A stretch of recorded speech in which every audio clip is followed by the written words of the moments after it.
And I'm joined by Ally of the Virginmarys. How you doing, man? Yeah, good mate, good. Yeah, good. Glad to see you again. It seems like since last time we spoke, when you'd just released She's a Killer, it seems like it's all been full throttle since we last spoke, mate, in terms of live shows and everything that you've had going on. Yes, mate. It's been cool. Just plugging away, trying to get in front of as many heads as possible. We had what did we do? We supported Massive Wagons in April. That was really cool. Great, great time, great bunch of guys. And yeah, we're about to set off on tour with Sisters of Mercy in a few days' time. So yeah, at the minute we're just trying to kind of release singles, get in front of as many new people as possible, and kind of expand the fan base. Nice one, man. I mean, this Sisters Mercy, there's 2 dates at the Roundhouse, isn't it? And then out into Europe and then back again, sort of thing. It's a hell of a tour. I was looking at the dates earlier, man. I know, mate. Yeah, I was only thinking about it this week. We're going to be out for we're going to be abroad for 6 to 7 weeks. Quite scary, really. Like, being independent, just doing most of the stuff ourselves. It's a lot of work to take on. So, but I mean, it's going to be incredible. We're going to be, I think, by the end of it, we'll play to about 60,000 people. Wow. So, yeah, awesome, man. Yeah, like you say, Camden Roundhouse for a couple of nights, and then over to Netherlands. That's where it starts in Europe. Right. So yeah, this time next week we'll be over in Holland. No, nice one, man. How did the tour come about? I don't know if I mean, had you played with Sisters before or? We haven't, mate. It's so last year we did a support tour with Ricky Warwick and the Fighting Hearts, and Ben Christo, who plays guitar for Ricky. I'm not sure if he's a permanent member, but he does play shows with them quite a lot. We got to become mates, and he really likes the band. And yeah, he also plays in Sisters of Mercy. Oh, yeah, I forgot about that. Yeah, so he bigged us up to Andrew Eldritch, and yeah, Andrew really liked it, and we got offered like the full set of shows from the start of the year. I think when they toured the US Oh, yeah. in like April, May, or May onwards, but yeah, we just couldn't make that happen with visas and the cost of flights and equipment hire and the rest of it. But yeah, it's a big honor to to have a fan in both Ben, and Andrew Eldritch. Yeah, really, really, really cool. It's gonna be a good crossover, man, because I mean, growing up, my dad liked that kind of early goth kind of Cure and the Cult and Sisters of Mercy. So I grew up on that, and there's definitely a crossover with the more aggression side of things you do. That's going to be a cool pair. Not one that I might have necessarily put together in my head, but when I saw it get announced, I was like, that's definitely going to work. Yeah, man. I mean, there's definitely a darkness to our material, and I think I've never growing up, I wasn't massively into the goth scene, but I appear to have got more into it as I don't know, under recommendations of bands that you might be listening to, and then you get pushed onto other playlists, and yeah, I'm a lot more kind of into it than I ever was. Nice But one, yeah, man. it's going to be a huge honor, and just great to play in front of that many new fans. Definitely, man. Like you say, you get more people, and then in front of or the Virgin Mary's in front of more people is always a good thing, man. Yeah, man, I think we appreciate and enjoy that challenge to try and convert new people, and it's very kind of upfront what me and Dan do, and yeah, I think that we both thrive off that Nice. challenge of getting new heads. Oh, nice one. And then obviously earlier this year, you did the King of Conflicts anniversary few shows. How was that for you guys? A little wicked. I sadly missed the shows because they sold out very, very quickly. But Yeah, it was awesome, man. I mean, like, we didn't really know how it was going to go down, but every time that we do something like that or put something on sale, we're always like really humbled and surprised by where the orders come from or where people travel from. So we had like a lot of people came over from the States, you know, in Germany and Sweden, and yeah, I know Matt especially was like really kind of, it really meant the world to him to see kind of well, to have not felt kind of forgotten Yeah. that he ever would be. But yeah, I think like the when the first time that we all got together in the room, that was the most bizarre, I think, you know, after 7 years had passed and we started practicing. I was really surprised how quickly it came together. But by the time that we actually played the show, kind of felt very natural, to be honest. Yeah. But yeah, very special. And so I saw some of the videos from rehearsals and stuff that you put up on your socials. It looked like you slipped back into it pretty quick. Yeah, I mean, we're still kind of, we still have the same rapport. We're still all very close. And I think one of the best things to happen from it, from my point of view, was to get to spend more time, you know, as the three, and especially more time with Matt, because I don't know, everyone's got their own commitments, haven't they? And Yeah, of course. life takes hold. Yeah, so it was great to have the excuse to kind of be meeting up every week. Nice. With when you decided that you were going to do the anniversary shows for Kings of Conflict, did you always want Matt back in it, or did you ever consider just yourself and Dan, like you obviously have been the last few years, like you say, last 7 years, as a two piece?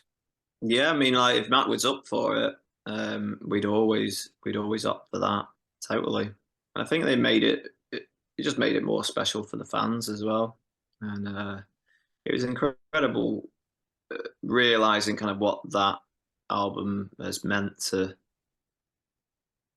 people, you know, and to the fans. It's um, I don't know. It's incredible. I mean, like a lot of money was pushed on that particular album. You Mm. know, it was promoted around the world, and um, yeah, it's something to be proud of. I think, you know, that it's affected people in a positive manner.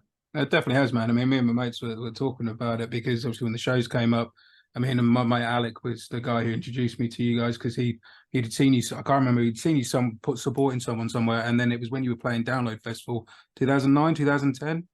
And he was like, "Dude, you need to come in with me in this." So me and Alec have got very very similar tastes, so I knew it was going to be good. But you know, that was that, and King of Conflicts for a lot of people I speak to on the radio show when I'm chatting about, you know, but albums that really influenced them or albums that they're really, really drawn to. It's one that comes up a lot. Is Oh like wow. it's one that come a lot across a lot of artists that I get to speak to, and for me and my friends, this is an album we all love. So, did you guys feel that when you were making it at the time, or do you feel like it was something you've noticed sort of retrospectively? I mean, it felt really special doing it. It was the first time that me and Dan had played for years previous, and within getting Matt into the band, we started working with new management, and Toby Jepson came Hmm. on board to produce, and it was kind of the first time that we felt understood, and that we were creating something that we were proud of within like a professional studio. So I mean, it was definitely very special recording it, and I'll always look back on that, you know, with fond memories. But everything that you record that's new, it kind of does feel special anyway. So Yeah. I'm not sure that it was definitely like the first time that we'd felt understood musically, and but yeah, I don't know. What was the question? I don't know, mate. Yeah, um, the music since has felt just as special. I mean, but Yeah. yeah. Well, you talk about music since then, man. Obviously, you're about set to release a new single with "Where Are You Now." What can you tell us about the new single? Where does it sort of come from? Oh well, another kind of dark one in content, you know, heartfelt lyrics, and I think that it's my favourite song out of the newer ones that we've released. It's been Okay, cool. kind of been a big learning curve for me. Well, both me and Dan, you know, becoming two piece and working out how to make it sound just as big, and um, almost having to kind of change the writing style in a way. I saw, actually bringing up King of Conflict, someone commented on the when we posted it up on the socials that it reminds them of something that would be on King of Conflict. Oh, cool. But yeah, it's a really cool song, one that we're both really proud of, and there's going to be a great funny video as well with it. You've done some So, good videos over the years, that's got to be said, mate. So yeah, I mean, like, good God, I think most recently Dan has kind of taken it upon himself to make videos be another part of kind of what the band's about. So the kind of past three have been kind of Dan's brainchild. It's tended to mean kind of me in some form of pain throughout the filming process. But I mean, it's really cool, man. It's good to be able to express yourself in that format, you know, rather than um, have a budget, you know, by the label where, you know, 10 grand could be spent on something that you don't even feel represents the band. So that's yeah. yeah, this one will be really cool. It's kind of a parody of one of mine and Dan's collectively kind of our favorite film. Oh, okay, cool. I'm looking forward to seeing that when that comes out. Then, mate, is that coming alongside the single itself on the 6th, or is it coming out a little bit later? Yeah, man. I mean, well, we'll probably kind of release the we'll probably release the single first, and then it'll follow a few days later. I'm sure Yeah. there'll be some teasers that'll come out Ah, also. nice one. I look forward to seeing that. So, is this another standalone single? Are you looking to do this as part of an EP, or are you just I in the think single format at the moment? next will be an album. I think this will probably just be a standalone single, and Oh, but nice. yeah, we'll get off this tour in late November, and then we'll head in, I think, to record the album. Oh, wicked. So you are looking at a full release next time then? Yeah, definitely, definitely. I think like it kind of feels the right time to be doing it, and we've definitely um, stuff has kind of made a lot more sense as the months have progressed, and me and Dan have played live, and kind of it's kind of cemented itself together. I don't think that it would have been the right time to kind of record an album straight away, with everything being so kind of new. It's kind of a lot to take on, you know, when we've been playing as a three-piece for like 10, Yeah. 10 or more years to then play together in that format. But yeah, it just seems to be getting stronger and stronger. So That's cool, man. I mean, like when I remember when we were chatting before, obviously it was around the time that you released Meds, and you were saying then that you were sticking to the single format because you were both still learning to do it independently as well, and that works with yourselves doing it as an independent thing, focusing on a single track and getting that out there. So do you feel like that doing those singles with Meds and She's a Killer and everything else that you've released, that's sort of been like a bit of a learning curve for you as such while it's doing that? definitely, yeah, it has been a learning curve. I mean, I think we're still. I don't know if there's ever going to be a time. I would hope that there's a time where we don't feel like we're learning, and some of the responsibility gets taken on by other people that you can kind of trust Hmm. and with your best interests and people who understand the band. But until that day happens, we kind of feel like what we're doing is the right approach. I think when it comes to record the album now, because I've taken on more of the producing role for the last four songs Yeah. and the previous album, I think that we'll have to kind of tweak that because there's just not enough time. It exhausts you to do all aspects, and so yeah, we're kind of learning as we go. But it's all about surviving within the industry, to be honest, mate. You know, like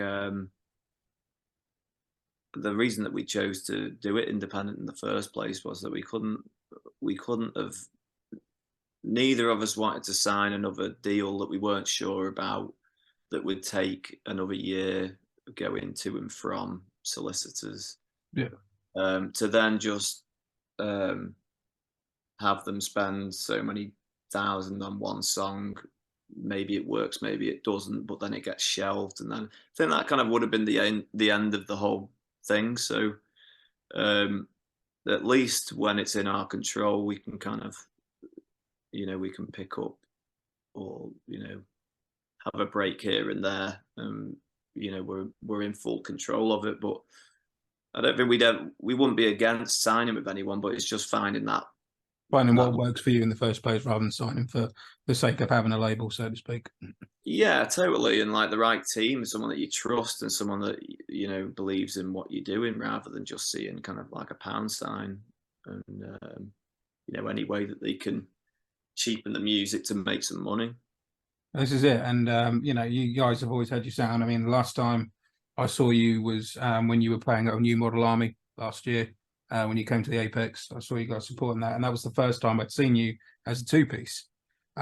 Seen you a few times before as three-piece, but that was the first time. And you know, my mate Daryl was along with me, was the same. And naturally, as a bass player, I'm kind of like, oh, how is that sound going to have that, you know, that thickness and that sort of ferocity that you guys have always had?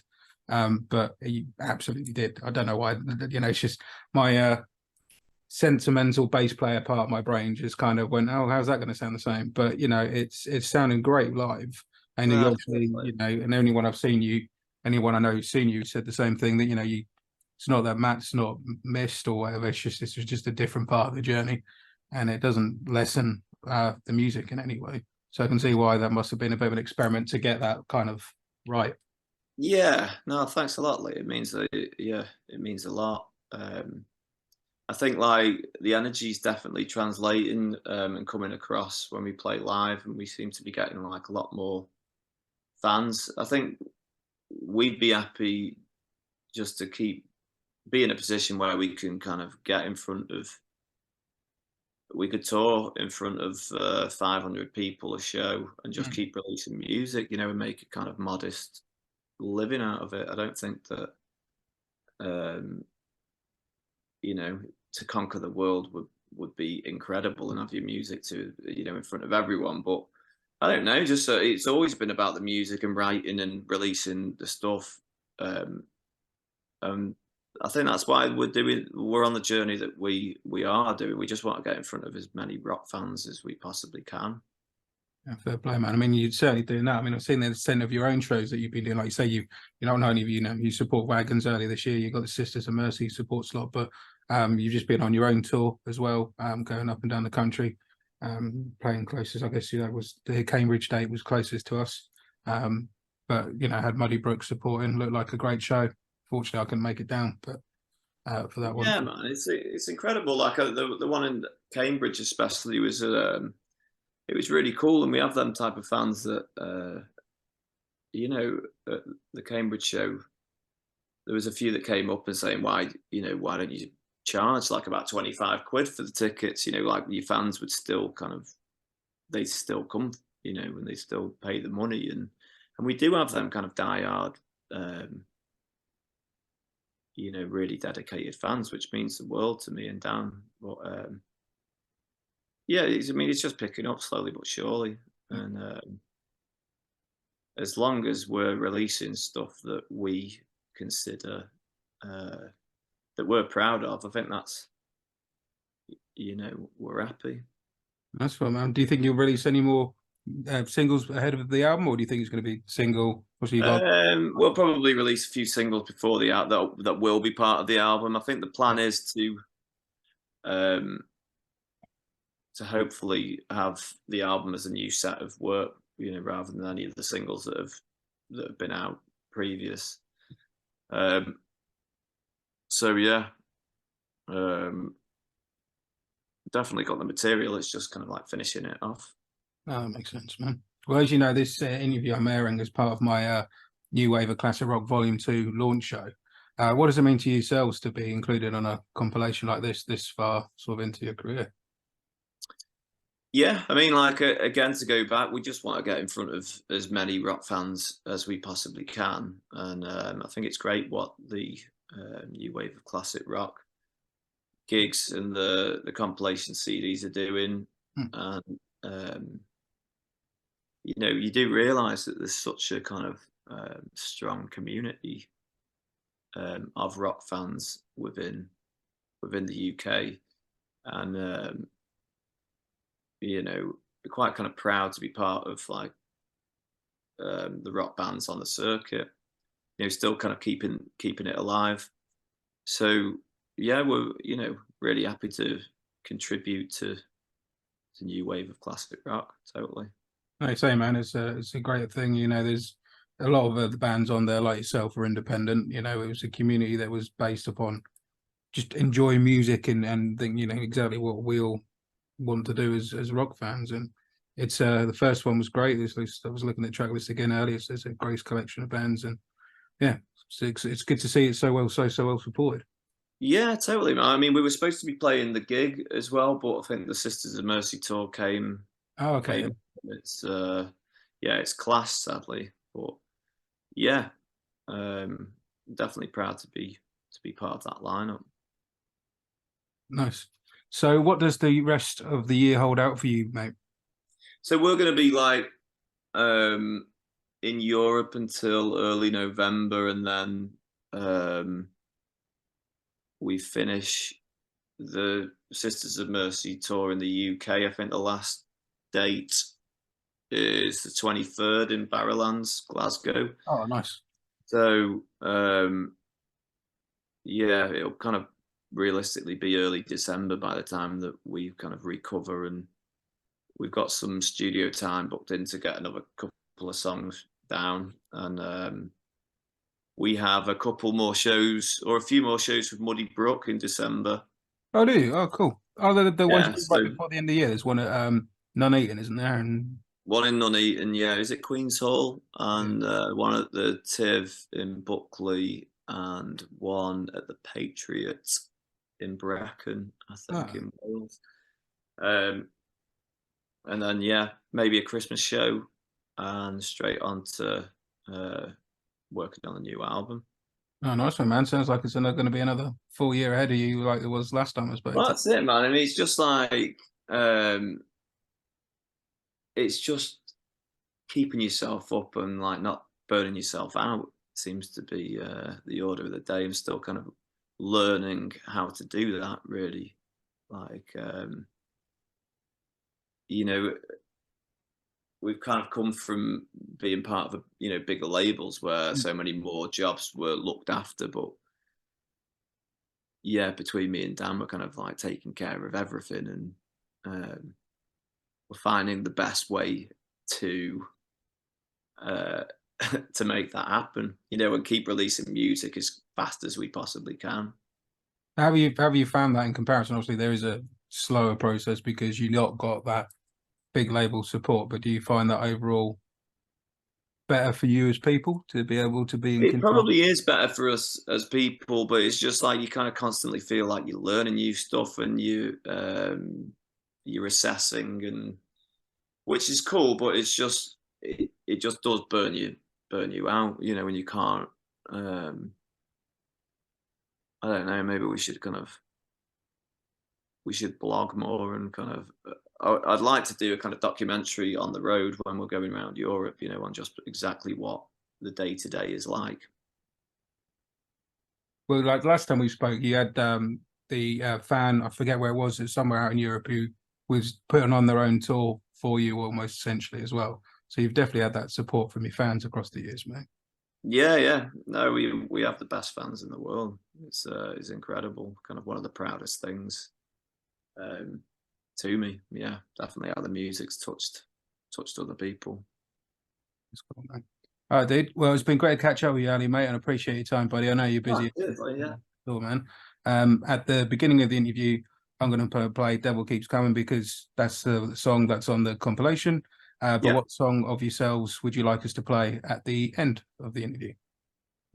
When's it going out? It's going out this Friday. This Friday. Killer? You're a killer? Yeah, definitely, man. I'm up for that. Brilliant. Well, we'll lock that in, Ellie. And thanks again for your time, dude.